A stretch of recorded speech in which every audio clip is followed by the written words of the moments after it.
이 배는 싸우기 위해 만들어졌다. 제군들은 어떻게 싸워야 하는지 알아두는 것이 좋을 것이다. 미 해군의 알레이 버커급 구축함. 알레이 버커급 구축함은 미 해군의 이지스 구축함으로 한 명 알레이 버크는 태평양 전쟁 당시 일본군을 때려잡던 알레이 버크 제독의 이름을 따왔으며 방공을 중점으로 대함, 대잠, 지상 타격 등 다양한 임무 수행은 물론 적 탄도미사일 요격 기능까지 갖춘 미 해군을 대표하는 구축함으로 1991년 7월 DDG-51 알레이 버크가 취역한 이래 총 98척을 건조할 계획이 있으며 세종대왕급 구축함 KDX-3 배치2, 일본의 아타고급, 공고급, 마야급 구축함 설계의 밑바탕이 된 미 해군을 대표하는 구축함입니다. 특히 선체 설계 중 방어력을 높이기 위해 중요 부위에 70톤의 케블라 복합재 구조물을 적용하였고 주 마스트를 뒤로 비스듬하게 누운 형태로 설계해 레이더 반사 면적을 최소화하여 레이더에서는 10분의 1 크기의 함정으로 나타나며 체프 및 전자전 장비를 사용하며 대함 미사일에 효과적으로 대응할 수 있고 플라이트라는 체계적 함정 분류 기준 도입으로 지속적인 성능 개량을 쉽게 하여 차후 신규 무기 체계가 개발되어도 선체에 적용이 쉬운 장점까지 갖추고 있습니다. 플라이트 1은 DDG-51 알레이 버크함을 시작으로 총 21척이며 플라이트 2는 7척, 플라이트 2A는 47척이 예정되어 있으며 98척 중 나머지는 모두 플라이트 3로 건조할 예정이 있습니다.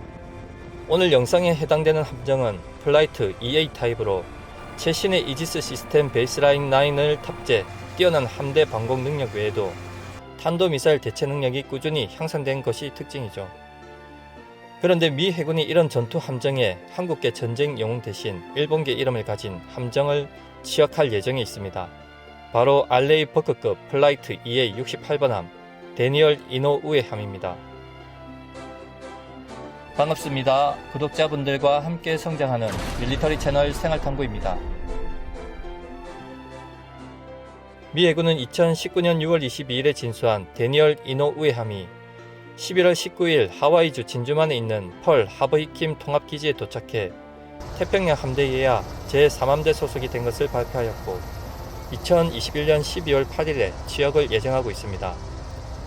대한민국의 영웅이자 미국의 영웅인 김용옥 대령도 계신데 미 해군 전투 함정으로서는 사상 최초의 일본계 한 명을 가진 데니얼 이노우에 함에 데니얼 이노우에는 하와이 출신의 일본계 미국인으로서 진주만 공습 이후 의대 지원을 포기하고 미군에 입대, 2차 세계대전 당시 이탈리아 전선에서 독일군과 전투 중 오른팔을 잃었고 수은 십자훈장과 명예훈장을 수여받았으며 이후 아시아계로서는 최초로 미국 국회의원이 되었고 상원의원만 구선을 하며 53년 동안 미국 정치의 거물로 활동한 인물입니다.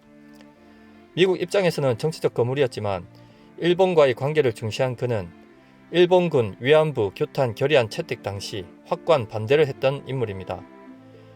김용옥 대령은 비록 육군이지만 미국과 미군에 큰 기여를 했던 분으로 전투 함정 한 명의 이름을 올려도 좋을 듯한데 김용옥 대령에 대한 사람들의 평가입니다.